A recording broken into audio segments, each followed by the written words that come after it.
नमस्कार दोस्तों आज बहुत दिन के बाद मुझे मुंबई पे हुए एक हमले की याद आई और उसके बारे में मैं हमेशा बैठ के सोचा करता था, गहराई से सोचता था और सोचा करता था कि आखिर है क्या ये, ऐसे कैसे हमला हो गया।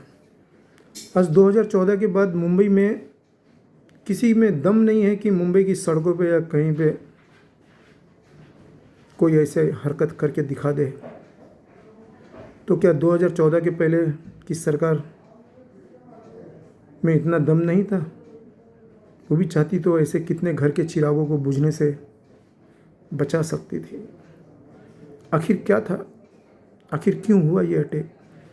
26/11/2008 को ये हमला हुआ। 26/11/2008 को मुंबई की एक शाम सभी लोग अपने मस्ती में बैठे थे। कोई होटलों में यहाँ वहाँ पार्टियाँ, लोग अपने गांव जाने के लिए बैठे थे।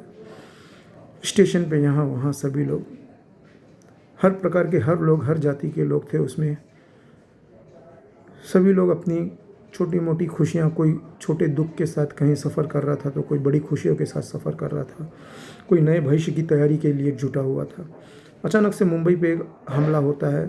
कुछ 10 आतंकवादी पाकिस्तान से आते हैं और मुंबई में जगह जगह पे धनाधन AK-47 लेके वो हमला शुरू कर देते हैं।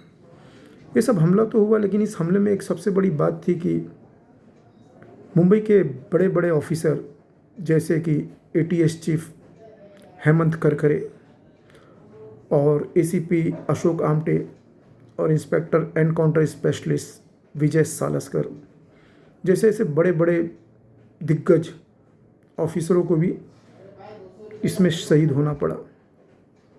आखिर वो इसमें कैसे शहीद हुए? उन्हें जो जैकेट, जो बुलेट प्रूफ जैकेट भी पहनी गई थी, वो भी मानो कि जैसे कि रद्दी होगी, जिसमें गोलियां गाड़ियों में पार होके लग गई उनको। तो दोस्तों, ये मैं इस पे मानो कि जैसे जैसे जिन आतंकवादियों को मुंबई का एक इंस्पेक्टर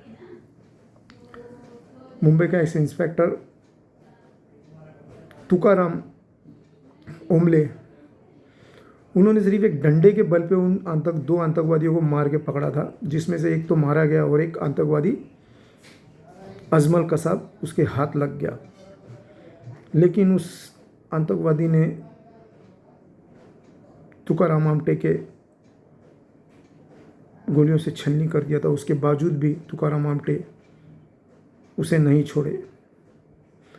ये तो महाराष्ट्र के वीरों की गाथा बड़ी बड़ी है, और भी आप देखोगे तो महाराष्ट्र के पहले भी एक से एक वीर थे जो अकेले मिलके भी 2-2 हज़ार लोगों को, मुग़ल सेनाओं को दौड़ा दौड़ा के मारे हैं। ऐसे एक से एक वीर है। ऐसे ऐसे वीर है कि जो दिल्ली से 8 घंटे में घोड़े पे बैठ के यहाँ पहुँचा है, जबकि आज भी सारी टेक्नोलॉजी के बाद भी लोग सोचते हैं कि 12 घंटे में मुंबई पहुँच जाए, तब भी नहीं पहुँचते हैं। सोचो वो वीर 8 घंटे में कैसे पहुँच गया था दिल्ली से घोड़ा दौड़ाते हुए। ऐसे महाराष्ट्र की बहुत सारी वीर गाथाएँ है। महाराष्ट्र के वीरों की संख्या कम नहीं है, बहुत है। उनमें से एक 2008 के तुकाराम ओमले साहब भी हैं। तो ये हमला क्यों हुआ, कैसे हुआ, किसने कराया, इसके अंदर एक बहुत बड़ी साजिश है। क्योंकि हेमंत करकरे जो थे वे मालेगांव के अटैक के भी इंक्वायरी कर रहे थे, जिसमें कुछ लोगों को पकड़ा गया था और उनसे पूछताछ की जा रही थी। और अब वही सभी लोग बरी हो गए हैं, जो सच्चाई थी वो सामने आ गई थी। तो क्या इसमें कोई साजिश थी कि हो सकता है कि ये बड़े ऑफिसर आने वाले समय में कभी सच्चाई ना उगल दे, इसलिए ये साजिश रची गई थी कि इस तरीके की साजिश रच करके ऐसे ऑफिसरों को टारगेट किया गया था? सोचने वाली बात है। देखिए, मैं अपना शक जाहिर कर रहा हूँ क्योंकि उस समय के शायद कमिश्नर मारिया साहब थे। उन्होंने भी पुस्तक लिखी है कि इस आतंकवाद को, इस अटैक को 26/11/2008 8 के हमले को हिंदू आतंकवादी हमला बताने की पूरी साजिश की गई थी।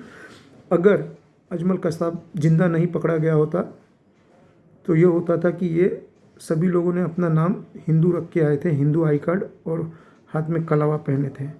हो सकता था कि ऐसा माना जाता था कि शायद जिसमें हेमंत करकरे, अशोक आमटे जिन मालेगांव ब्लास्ट की इंक्वायरी कर रहे हैं, हो सकता है कि ये अटैक हिंदू संगठनों ने करा के इनको लिया हो, मरवा दिया हो। ऐसी कोई चाल शायद रची गई होगी। इस पे फिर से मोदी जी को विचार करना चाहिए और इसकी इंक्वायरी करनी चाहिए कि आखिर इतने बड़े बड़े 3 ऑफिसर जो एक एक टीम को लीड करने वाले एक ही गाड़ी में बैठ के कैसे जा रहे थे, जबकि ये इतने बड़े ऑफिसर थे कि ये लोग एक एक टीम को लीड करने वाले लोग थे, और ये तीनों ऑफिसर एक ही गाड़ी में कैसे?